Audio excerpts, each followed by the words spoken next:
बेटा अच्छे से पढ़ना ताकि तू मेरा सपना साकार कर सके।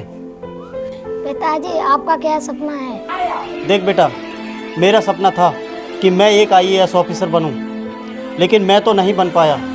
लेकिन मैं चाहता हूं कि तू एक दिन आईएएस ऑफिसर बने और मेरा सपना पूरा कर सके। ठीक है पिताजी।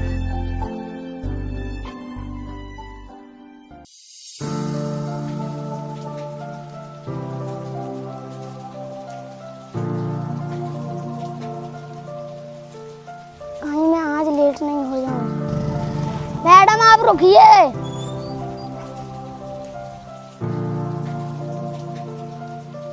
मैडम जी आप मुझे अपनी बाइक पर बैठा लो। अरे तू उस गरीब झोपड़पट्टी वाले का लड़का है जो रास्ते में पड़ती है? हाँ मैडम। तो जैसे गरीब को अगर हम अपनी बाइक पे बिठाने लगे तो हमारी क्या इज्जत रहेगी? चलो जी।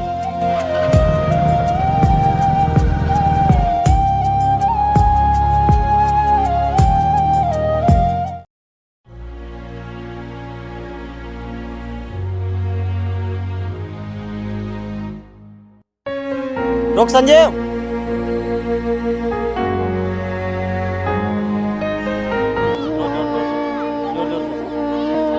बेटा अभी तुम स्कूल नहीं पहुंचे और रो क्यों रहे हो?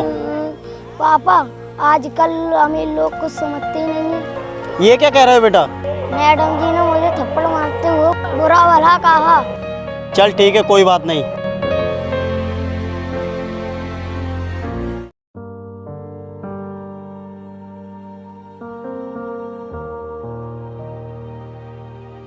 लाइए पिताजी मैं साफ करता हूँ, आप बैठिए। अगर बेटा तू मेरी तरह इस काम पर लग जाएगा तो मेरा तो सपना चकनाचूर हो जाएगा। मुझे पता है बेटा, तू अपने टीचर के द्वारा की हुई बातों का अपने दिमाग में बैठाए पड़ा है। तू चिंता मत कर, आज से मैं तुझे ऐसी जगह भेज दूंगा जहाँ गरीब बच्चों की फ्री पढ़ाई होती है। तो मैं तैयार हो जाऊँ?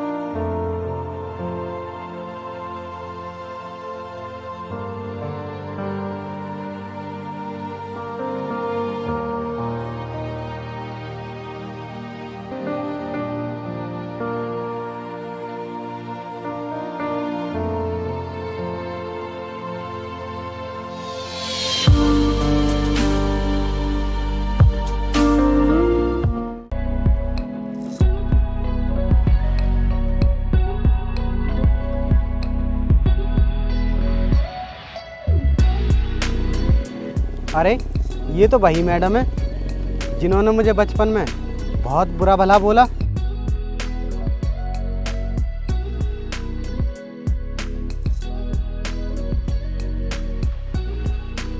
क्यों मैडम, मुझे पहचाना? अरे भाई कौन हो तुम? जब हम तुम्हें जानते ही नहीं तो पहचानेंगे कैसे? तुम नहीं, मैडम अच्छी तरह से जानती हैं। अरे तुम तो वही हो ना जिसे बचपन में मैंने बहुत बुरा भला कहा था। अरे तुम तो काफ़ी बड़े हो गए हो और पढ़े लिखे भी लगते हो। हाँ तुम शायद सही सोच रही हो, मैं अभी बाहर से पढ़ाई करके आ रहा हूँ।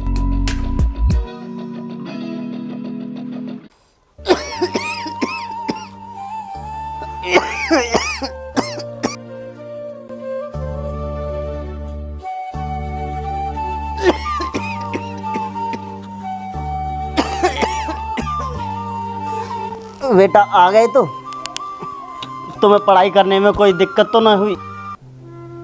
पिताजी आपका ये हाल है और मुझको कभी खबर तक नहीं की। अब आपको चिंता करने की कोई ज़रूरत नहीं है, अब मैं आ गया हूँ। पर बेटा एक बात बताओ, तुम्हारी पढ़ाई तो पूरी हो गई है ना? हाँ पिताजी पढ़ाई तो पूरी हो गई, लेकिन इंटरव्यू देना बाकी रह गया है। ठीक है बेटा, अंदर खाना रखा है, खाना खा ले। सफ़र का भूखा होगा तू। ठीक है पिताजी।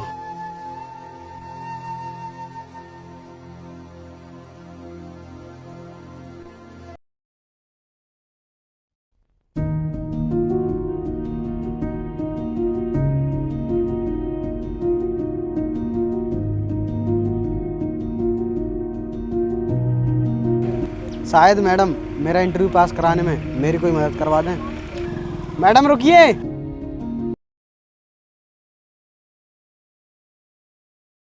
हाँ बोलो क्या बात है, क्यों रोका हमें? वो बात ऐसी है मैडम, मेरा कल इंटरव्यू है, अगर आपकी कोई पहचान का हो तो उनसे मेरी मदद करवा दें।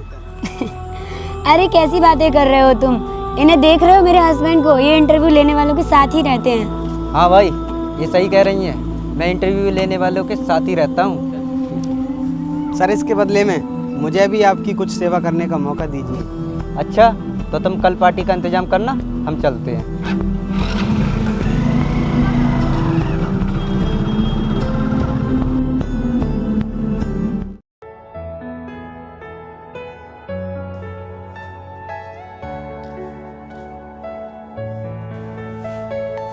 बेटा, तुम उदास क्यों बैठे हो?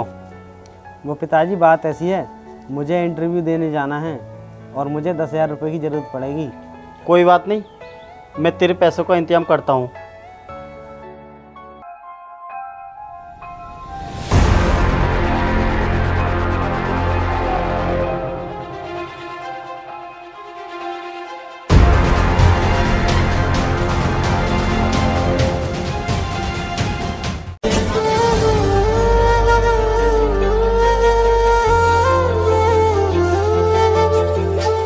हे भगवान, ये तू मुझे क्या दिखा रहा है?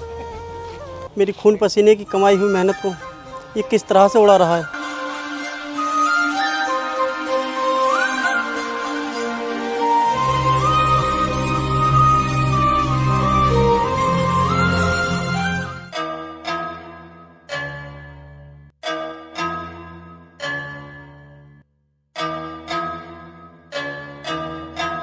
क्यों बेटा, पार्टी में पैसों की कमी तो नहीं पड़ी?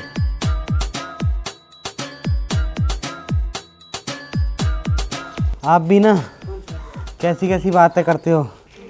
हे भगवान, मेरा तो सपना ही इसने चकनाचूर कर दिया।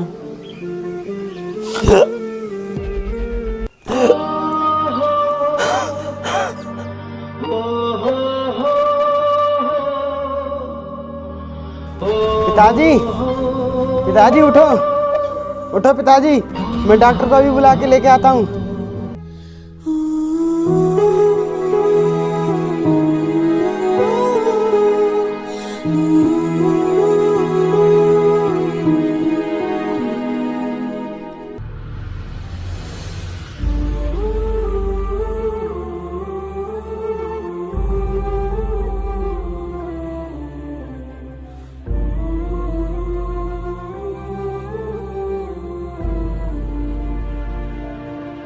देखो, घबराने की कोई बात नहीं है। ये बेहोश हो चुके हैं। मैं ये दवा दे रहा हूँ, ये खिला देना, इन्हें जल्दी ही होश आ जाएगा।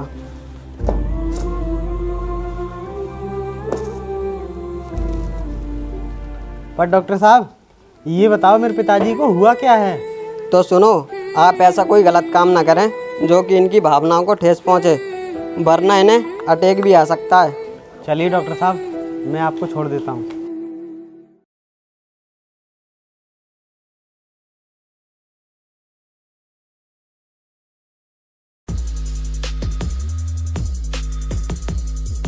क्या भाई, देखकर नहीं चल सकते? क्या बताऊँ भाई, मैं बहुत बड़ी परेशानी में हूँ। मेरे साथ कुछ लोगों ने बहुत बुरा किया है। वो कैसे? वो बात ऐसी है भैया, मेरा कल इंटरव्यू है, अगर आपकी कोई पहचान का हो तो उनसे मेरी मदद करवा दें। अरे कैसी बातें कर रहे हो तुम? इन्हें देख रहे हो मेरे हस्बैंड को? ये इंटरव्यू लेने वालों के साथ ही रहते हैं। हाँ भाई, ये सही कह रही हैं। मैं इंटरव्यू लेने वालों के साथ ही रहता हूँ। अच्छा, तो तुम कल पार्टी का इंतजाम करना।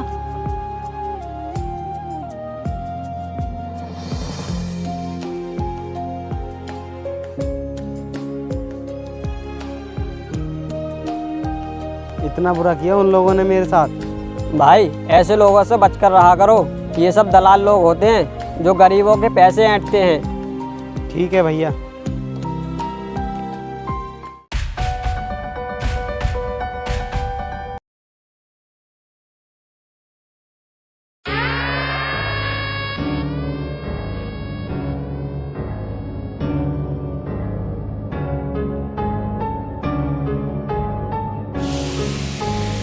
मैडम, सुबह मेरे पिताजी ने हमें पार्टी करते हुए देख लिया था और उनसे ये सब सहन नहीं हुआ और उन्हें हार्ट अटैक आ गया। मरते मरते बचे हैं।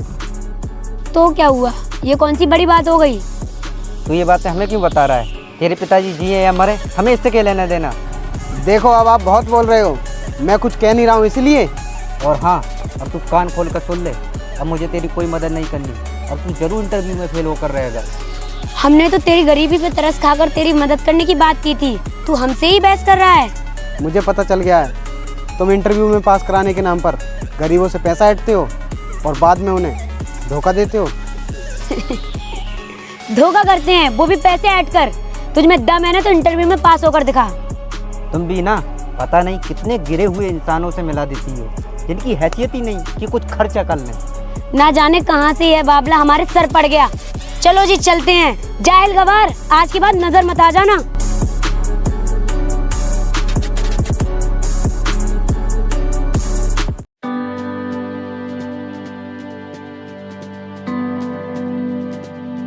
पिताजी आप घबराओ मत, मैं इंटरव्यू में पास होकर आऊँगा और IAS बनकर दिखाऊंगा। और पिताजी मुझे आशीर्वाद दो कि मैं इंटरव्यू में पास हो जाऊं। ठीक है, जा बेटा, मेरा आशीर्वाद सदा तेरे साथ है। ठीक है, तो मैं जा रहा हूं।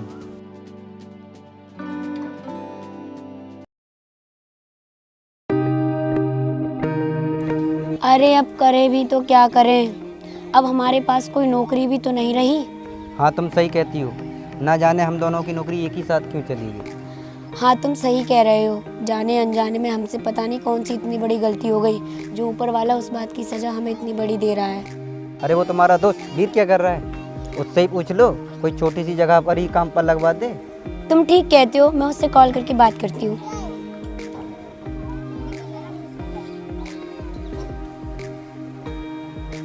हेलो, हाँ वीर, कैसे हो? क्या बताएं यार, इस वक्त तो बहुत बुरा हाल चल रहा है। ठीक है वीर, तो जो मेरे घर के बराबर वाला पार्क है ना, वहाँ पर मिलना कुछ देर में।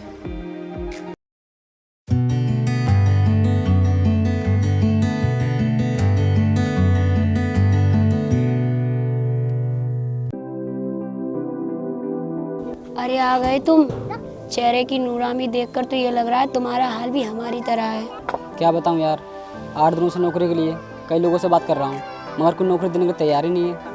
और कल भी तो तुम फोन पर बता रहे थे कि किसी से नौकरी के बारे में बात कर रहे हो। हाँ, उन्होंने आज शाम को अपने घर पर बुलाया है। मगर वो है कौन? अरे कोई IAS ऑफिसर आए हुए हैं, अभी कुछ ही दिन पहले उनकी पोस्टिंग हुई है। हमें भी साथ लेकर चलना, शायद हम दोनों की भी किस्मत खुल जाए। लेकिन एक बात बताओ, IAS ऑफिसर के यहाँ हमें क्या नौकरी मिल सकती है? अरे उन्हें घर के काम के लिए कुछ लोग चाहिए। अब भाई घर चलते हैं, तैयार होकर एक साथ ही चलेंगे।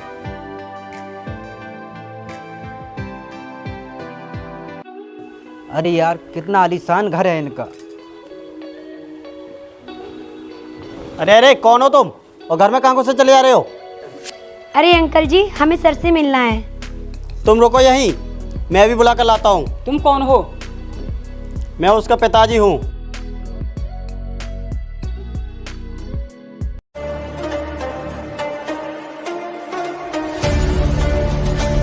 अरे भाई तुम यहाँ क्या कर रहे हो? क्या तुम भी यही नौकरी करते हो? और सर कहाँ हैं? सर के यहाँ मैं तुम्हें नौकरी करते हुए दिखाई दे रहा हूँ? जिसके पास तुम आए हो ना, वो IAS ऑफिसर मैं ही हूँ। सर हमसे गलती हो गई आपको पहचानने में, हमें माफ़ कर दो। लेकिन तुम तीनों यहाँ क्या करने आए हो? सर, आपके यहाँ कुछ लोगों की ज़रूरत है और हमारे पास भी कोई काम नहीं है, इसलिए हम काम की तलाश में यहाँ आए हैं। हाँ सर, हमारे पास अभी कोई काम नहीं है, इस समय हम बहुत बुरे दौर से गुजर रहे हैं। अरे मैडम, आप और आपके पति के पास तो सरकारी नौकरी थी, उसका क्या हुआ? पता नहीं हमसे क्या गलती हो गई जो हम दोनों की नौकरी एक साथ चली गई। गलती तुमने बहुत बड़ी की है। इंटरव्यू के नाम पर तुम्हारे पति ने ना जाने कितने गरीबों से पैसे लेकर धोखा किया था। सर हमें माफ़ कर दो, हमें पता चल गया है अगर हम किसी के साथ गलत करेंगे तो आगे चलकर हमारे साथ भी गलत होगा। आगे से हम ऐसा कभी किसी के साथ नहीं करेंगे, हमें नौकरी पर रख लो। तुम जैसे धोखेबाजों को मैं अपने घर के काम पर कैसे रख सकता हूँ? सर हमें समझ आ गई है कि हमें अमीर और गरीब में कोई फ़र्क नहीं समझना चाहिए। तुम जैसे हरामखोरों और धोखेबाजों को मुझे अपने घर के काम पर नहीं रखना। निकल जाए यहाँ से।